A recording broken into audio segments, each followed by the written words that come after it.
നമസ്കാരം. തായ്വാൻ കടലിടുക്കിൽ ചൈനീസ് യുദ്ധവിമാനങ്ങളുടെ ഇരമ്പൽ പതിവാകുമ്പോൾ ഇത്തവണ ലോകത്തിന്റെ ശ്രദ്ധ പതിയുന്നത് ചൈനയുടെ ഏറ്റവും പുതിയ സ്റ്റെൽത്ത് വിമാനങ്ങളിലല്ല, മറിച്ച് പതിറ്റാണ്ടുകൾക്ക് മുമ്പ് വിരമിച്ച J-6 സൂപ്പർസോണിക് ഫൈറ്റർ ജെറ്റുകളിലാണ്.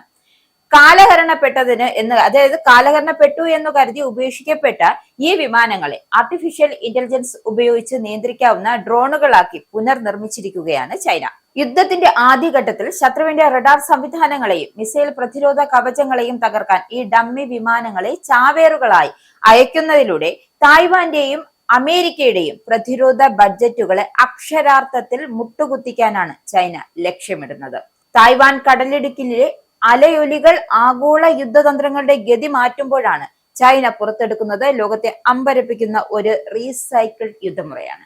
അതായത് പഴയ കാലത്തെ യുദ്ധവിമാനങ്ങളെ അത്യാധുനിക ചാവേർ ഡ്രോണുകളാക്കി മാറ്റി എന്നാണ് ചൈന നടത്തുന്ന ഈ പുതിയ പരീക്ഷണം. കേവലം ഒരു സാങ്കേതിക നവീകരണം മാത്രമല്ല, മറിച്ചാവട്ടെ ശത്രുവിന്റെ പ്രതിരോധ കോട്ടകളെ ആശയക്കുഴപ്പത്തിലാക്കുന്ന ഒരു തന്ത്രപരമായ നീക്കം കൂടിയാണ്.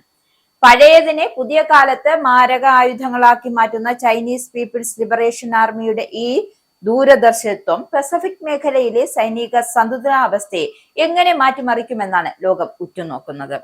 വില കൂടിയ മിസൈലുകൾ ഉപയോഗിച്ച് ഈ പഴയ വിമാനങ്ങളെ വെടിവെച്ചിടാൻ ശത്രുക്കൾ നിർബന്ധിതമാകുമ്പോൾ ചൈനയുടെ യഥാർത്ഥ അത്യാധുനിക വിമാനങ്ങൾക്ക് സുരക്ഷിതമായി ലക്ഷ്യസ്ഥാനത്തെത്താൻ വഴിതുറക്കുന്നു എന്നതാണ് ഇതിലെ പ്രധാന തന്ത്രം. പഴയ സ്രോതസ്സുകളെ പുതിയ കാലഘട്ടത്തിനനുസരിച്ച് എത്രത്തോളം ഫലപ്രദമായി പുനർവിനിയോഗിക്കാനാകുമെന്നത് മറ്റൊരു മാതൃക ആഗോള സൈനിക ചരിത്രത്തിൽ തന്നെ അപൂർവമാണ്.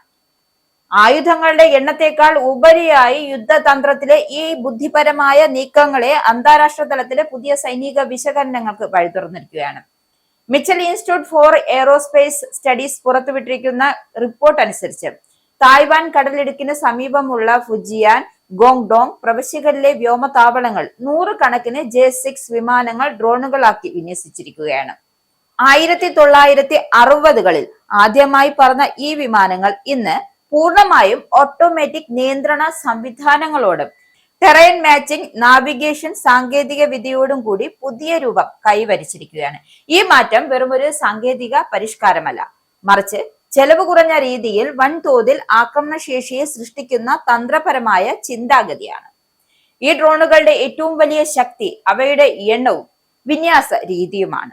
നൂറുകണക്കിന് യൂണിറ്റുകൾ ഒരേ സമയം വിക്ഷേപിക്കാൻ കഴിയുന്ന ആക്രമണ മാതൃക എതിരാളികളുടെ വ്യോമ പ്രതിരോധ സംവിധാനങ്ങളെ പെട്ടെന്ന് തകർത്തെറിയാൻ സാധിക്കുന്നു. പരമ്പരാഗത മിസൈലുകളെ പോലും ഇവ ഉപയോഗിക്കപ്പെടുമ്പോൾ പ്രതിരോധം ചെലവേറിയതും സങ്കീർണമായ ഒരു വെല്ലുവിളിയായി മാറുകയാണ്. അതായത് കുറഞ്ഞ ചെലവിൽ നിർമ്മിച്ച ഈ ഡ്രോണുകളെ തടയാൻ എതിരാളികൾക്ക് വില കൂടിയ പ്രതിരോധ സംവിധാനങ്ങൾ ഉപയോഗിക്കേണ്ടി വരും. ഇത് തന്നെയാണ് ചൈനയുടെ തന്ത്രത്തിന്റെ കേന്ദ്രബിന്ദു ആകുന്നത്. തായ്വാൻ കടലിടുക്ക് മേഖലയിലെ ഈ വിന്യാസം ഒരു സാധാരണ പ്രതിരോധ നടപടി എന്നതിലുപരി ഭാവിയിലുള്ള യുദ്ധരീതികളെ മുൻകൂട്ടി പരീക്ഷിക്കുന്ന ഒരു പ്രായോഗിക പരീക്ഷണമായാണ് കണക്കാക്കപ്പെടുന്നത്. യഥാർത്ഥത്തിൽ ഏറ്റുമുട്ടൽ ഉണ്ടായാൽ ആദ്യഘട്ടത്തിൽ തന്നെ ഈ ഡ്രോണുകളെ ഉപയോഗിച്ച് എതിരാളികളുടെ റഡാർ സംവിധാനങ്ങളെയും വ്യോമ പ്രതിരോധ ശൃംഖലകളെയും തകർത്തെറിയുക എന്നതാണ് ഇവരുടെ ലക്ഷ്യവും.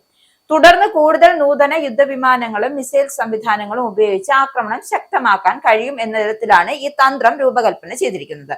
ഇത് എല്ലാം ചേർന്ന് നോക്കുമ്പോൾ ചൈനയുടെ സമീപനം ഒരു പ്രധാന സന്ദേശം ആണ് നമുക്ക് നൽകുന്നത്. അതായത് യുദ്ധത്തിൽ വിജയിക്കുന്നതിന് ഏറ്റവും പുതിയ സാങ്കേതിക വിദ്യ കൈവശം വെക്കുന്നതിലൂടെ മാത്രമല്ല, ലഭ്യമായ വിഭവങ്ങളെ എത്രത്തോളം ബുദ്ധിപരമായി ഉപയോഗിക്കാം എന്നതിലാണ്. അതായത് പഴയ യുദ്ധവിമാനങ്ങളെ തന്നെ ഭാവിയിലെ സ്മാർട്ട് ആയുധങ്ങളാക്കി മാറ്റുകയാണ് ചൈന. ഇതാണ് ആശങ്കയോടെ മറ്റുള്ളവർ നോക്കിക്കാണുന്നത്.